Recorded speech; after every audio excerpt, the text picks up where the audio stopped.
You only have to ask a stupid question once. You ask a stupid question, and if you're in a crowd and you ask a stupid question, 80% of the people in the crowd have the same question. They're just too cowardly to ask. But you ask and then someone actually tells you, you never have to ask that question again. You're no longer stupid. What stupid thing am I doing that I could quit doing? That I would quit doing? Because those aren't the same thing, right? Because you know there's stupid things that you're doing that you're just not going to quit doing because you like them. But there might be something on the edge there where you could stop that. If you want to know something about yourself, sit on your bed one night and say to yourself, you got to mean this, like you got to be desperate. This is no game, this. My life is not everything I want it to be, and perhaps it's not everything that I need it to be. And by need, I mean my life is so unbearable that the suffering that's attendant upon that has made me nihilistic, cynical, bitter, resentful, driving the proclivity to see evil everywhere except within my own heart. Like, these are problems, man. And you ask yourself, you sit on the bed and say, okay, man, I'm ready to learn something. What's one thing I'm doing wrong that I know I'm doing wrong, that I could fix, that I would fix?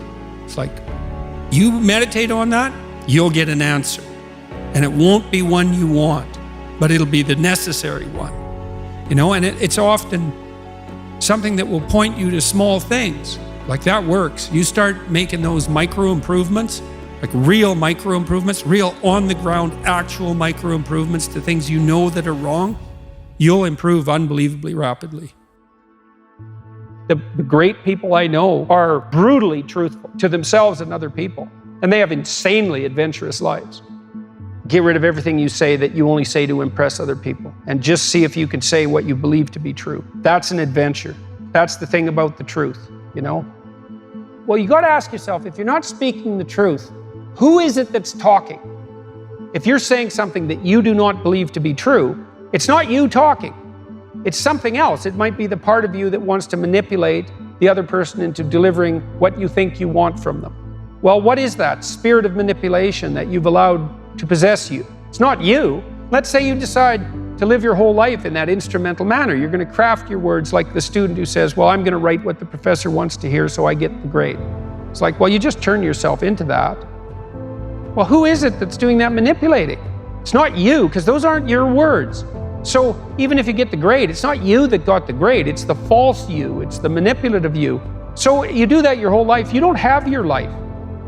And then you think, well, God, that was a miserable life. I manipulated everybody. They were so damn stupid. They were sucked in by it. They're all contemptible. Everyone does it, you know, which they don't, by the way. And so that's a pathway to bitterness. Partly because if you're a manipulator and you use your language falsely, you don't live your own life.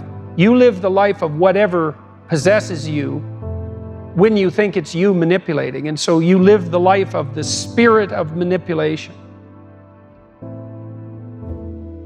What is the consequence, the long-term consequence of acting? So many people, especially because of the world I live in Instagram and social media, we kind of build out these personas, and then we almost follow the implicit instructions that come with those personas. Well, that's the problem right there, is that I think Pinocchio is a brilliant work of art. If you're a puppet and an actor, and Pinocchio is both at times in that movie, both a puppet and an actor. So why an actor? Like, why is there something wrong with being an actor? Well, the first question is, well, who sets your role?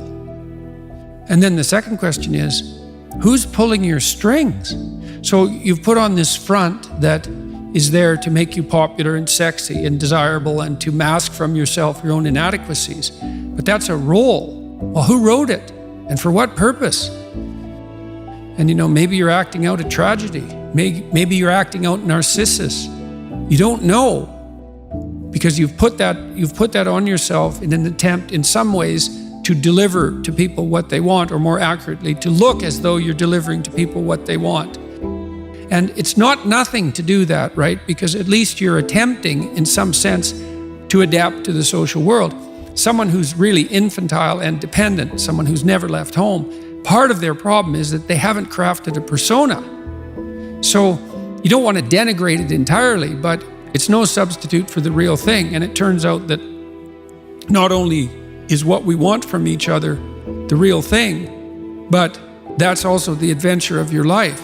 And so if you aren't truthful, and that means, unfortunately, especially at the beginning, when you start to be truthful, it means deeply coming to terms with your inadequacies in humility.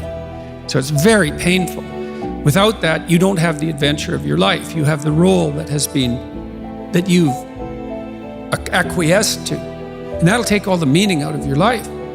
Right? Imagine that the world was constituted so that the true adventure of your life emerged as a consequence of truth in speech and action. Because that would be reflective of the real you, so it would be you living.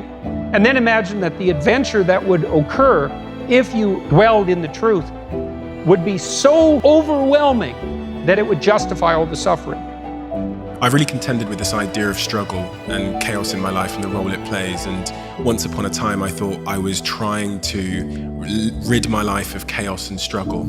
I thought that's why I was trying to get rich and get the Ferrari and the blonde. I thought that would create a life free of struggle. But then I looked at some studies and I heard about this thing called gold medal depression, when Olympians come back from the Olympics and they've lost orientation. And I tried to understand the role that struggle would have to play for me to be a fulfilled human being for the rest of my life. We're built to walk uphill.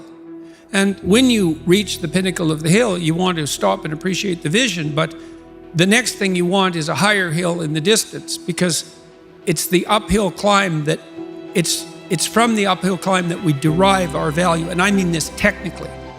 So almost all the positive emotion we feel, especially the emotion that fills us with enthusiasm, that's experienced in relationship to a goal.